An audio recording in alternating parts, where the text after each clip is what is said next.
100% আজকে রাত্রে জ্বর উঠবে, নাপা খাওয়া লাগবে এবং টাফনেস তো মাস্টবি সাথে রাখতে হবে। ওরা ক্রিকেট খেলে, ওরা আমাদের ইমোশন নিয়ে খেলে। আজকেও কিন্তু আমাদের যে ব্যাটসম্যানরা তারা বলে বলে ছক্কা হাঁকাইতে গেছে, কেন তাদের বলে বলে ছক্কা হাঁকাইতে হবে? ব্যাক টু ব্যাক উইকেট পড়তেছিল, তখন কিন্তু সিঙ্গেল খেলা দরকার ছিল বা পার্টনারশিপ মেক করা দরকার ছিল, তো সেটা আসলে করে নাই।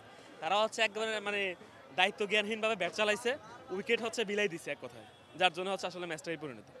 ম্যাচটা কিন্তু জিতার মতো জায়গায় ছিল। আর আসলে বাংলাদেশে কখনো শিক্ষা গ্রহণ করে না, এই যে আপনার দীর্ঘ সময় যে খেলতেছে, এই যে প্রত্যেকটা টুর্নামেন্টে যেভাবে হারতেছে, হারার পরে যে শিক্ষাটা নেওয়া দরকার সেই শিক্ষাটা কখনো নিচ্ছে না। তাদের শিক্ষা সফর কখনো শেষ হবে না।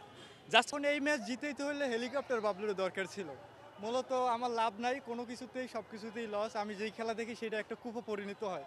আসলে আমি সব কিছুতে, যেখানে আজকে অনেকদিন বাংলাদেশে খেলা দেখি না, গতকালকেও দেখছি হারছে, আজকে দেখছি হারছে। 100% আজকে রাত্রে জ্বর উঠবে, নাপা খাওয়া লাগবে এবং টাফনেস তো মাস্টবি সাথে রাখতে হবে, কারণ সারা রাত্র স্বপ্নে দেখবে আর দাঁড়াই উঠবে যে কি দেখলাম শেষে কিভাবে তীরে এসে তরি ডুবাইতে। এটা বাংলাদেশ ছাড়া বিশ্বে আমি মনে করি না যে অন্য আদার্স কোনো কান্ট্রিতে মানুষ এত জানে যে কিভাবে তীরে এসে তরি ডুবাইতে হয়। এটা বাংলাদেশের পক্ষেই সম্ভব।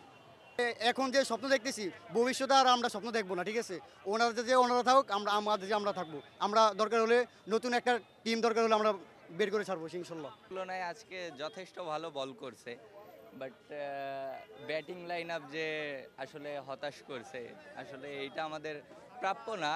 আসলে আমি একটা কথা বলি যে জেতার জন্য আইডেন্টিফাই করা যায় যে ও ভালো খেলছে বা ওর কারণে আমরা একটা অ্যাডভান্টেজ পাইছি, বাট হারের জন্য কম বেশি সবারই দায়বদ্ধতা থাকে। পার্টনারশিপের কোনো ভ্যালুই নাই, এইসব কোনো ওপেনিং পার্টনারশিপ, এগুলো ব্যাটিং। ওরা ক্রিকেট খেলে, ওরা আমাদের ইমোশন নিয়ে খেলে, ওরা ক্রিকেট খেলে না। ক্যাচ একটা শাইনশার ক্যাচ, নওয়াজের ক্যাচ, ওই ক্যাচ মিসের পরে শাইনশা 2টা 6 মারছে, নওয়াজ 2টা 6 মারছে, সেখানে 24 রান কাউন্ট করলে আমরা আজকে ম্যাচটা জিততে পারি। আর লিটনকে অবভিয়াসলি খুব মিস করা হয়েছে। এই জায়গাটায় আমার মনে হয় যে টার্নিং পয়েন্ট, এই জায়গাটায় আমরা অনেকটা হেরে গেছি এবং ইমনের আননেসেসারি শট, যেটা এই মুহূর্তে দরকার নেই। আস্তে আস্তে প্রেশার ক্রিয়েট নেই, সিঙ্গেল না নেওয়া, অযথা শট খেলা। নুরুল, জাকির মনে হচ্ছে যে তারা সেরে দিয়েছে ম্যাচ, সেই জায়গায় আমরা অনেক গুড আন্ডার প্রেশারে পড়ে ম্যাচটা আর বের করতে পারি না। বাট রিশাদেরা চেষ্টা করেছে, শামিম যদি ওই সময় ওই শটটা না খেলতো, এরকম ভুল, হয়তো ম্যাচটা আমরা ফিরতে পারতাম। এবং লাস্টে মুস্তাফিজের রাইট সাইডে সবসময় বল, রাইট সাইডে থেকে সে লেফটে এসে পড়ছে, সে যদি আরও ওইখানে 5-7টার সেভ করতো, আজকে হয়তো কাছাকাছি আমরা ম্যাচটা জিততে পারতাম। বাংলাদেশের জনগণ বলতে আর খেলোয়াড় বলতে সেম জিনিসটা হয়ে গেছে, একজনের উপর বেশি আমরা নির্ভরশীল। তো এর আগের ম্যাচে আমরা দেখছি যে সাইফ খুব ভালো ব্যাট করছে, এই জন্য আজকেও আমরা পুরোপুরি সাইফের উপরে ভরসা করে মিডল অর্ডার, লো অর্ডারের যে ব্যাটসম্যানগুলো ছিল ওদেরকে সাইফের সাথে নামানো। ফার্স্টে যে নামছে ওর কথা বাদে নেক্সট যখন 1 ডাউনে নামতেছিল ব্যাটসম্যানগুলো, লো অর্ডার, মিডল অর্ডারের ব্যাটসম্যানগুলো নেমে গেছে।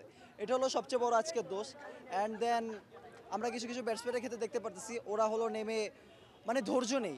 টি-20 খেলাও ঠিক আছে, বাট ধৈর্য নেই। প্রথম বড় ভুল তারা যে আজকে ফিল্ডিং করছে, যথেষ্ট খারাপ ফিল্ডিং করছে। তারা কয়েকটা ক্যাচ মিস করছে, এই ক্যাচগুলো যদি মিস না করতো, বলাররা যেভাবে খেলছিল তাতে 100 রান বা 110 রানের ভিতরে কিন্তু পাকিস্তানকে আটকিয়ে দিতে পারতাম। তারপর দ্বিতীয় যে সেকেন্ড ভুলটা করলো, আগের যে ম্যাচটা আপনারা দেখেছেন ইন্ডিয়ার সাথে, ব্যাটিং বিপর্যয়, সেম আজকেও কিন্তু আমাদের যে ব্যাটসম্যানরা তারা বলে বলে ছক্কা হাঁকাইতে গেছে, কেন তাদের বলে বলে ছক্কা হাঁকাইতে হবে?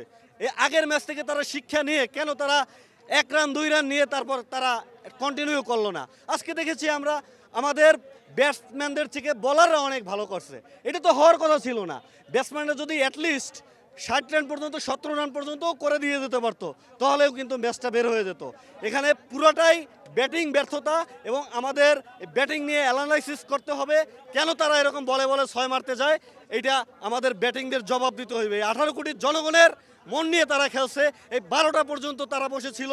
বাংলাদেশে একটা জেতা ম্যাচকে এই ব্যাটসম্যানরাই হারাইছে, এটার জবাব দিতে হবে জনগণকে।